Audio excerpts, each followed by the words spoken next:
Again, like we did at the beginning, we go back to the start and we say, where's the end of what we're trying to achieve? Goals, targets, and priorities. So again, what musicians tend to do is they tend to work this way.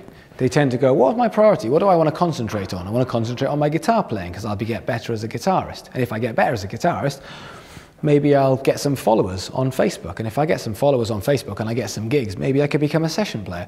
We're working the wrong way. We've just gone priorities, targets, goals. We don't want that. We want goals, targets, and priorities. And breaking it down into what we were talking about before with the social media aspect or whatever it is, it all starts with the big thing at the end. And this doesn't necessarily have to be the big end goal. This doesn't have to be, I am going to sell 1 million records. This might be the goals that you're putting into place. But the more specific and focused we can make goals, the easier it is for us to then put targets into place, and then the easier it is for us to prioritize into which things that we're going to work on. So for example, if we're going to say goals, talking about my own project with goals, my goal is I want to be the #1 music industry educator in the world. So that's my goal. Brilliant. So we'll do that. We'll go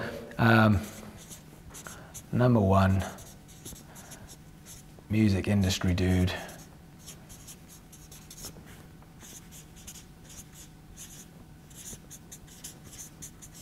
ever.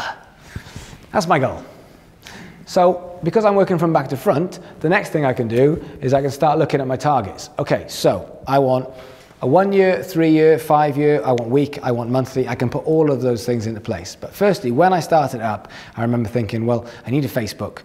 I need to get followers. I need people to like what I do. So in which case, my targets are going to be slightly social media based because I am doing educational marketing. I am trying to actually get musicians to learn about music industry and learn about strategies for their own career.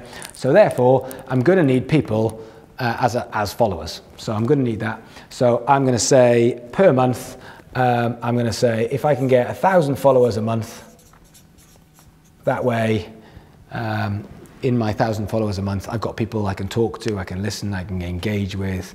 I don't want to play the numbers game. I don't want to just go, oh, I'm just going to collect people.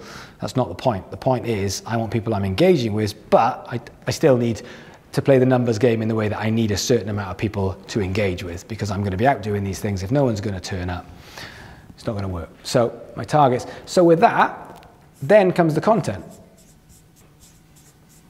So a very simple, basic way of doing it, but instead of going, I'll make the content to get the 1,000 followers so that I can be the best music industry dude ever, I'm going, this is going to take me years, absolutely years and years and years. So I'm going to do this per month, and in order to do that, I need certain content. If I'm going to, I can break down that goal, I can break down into as many targets as I want.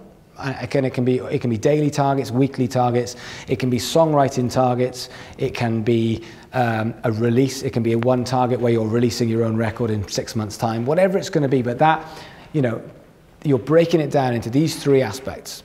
And I don't want it this way because that's the way musicians always think.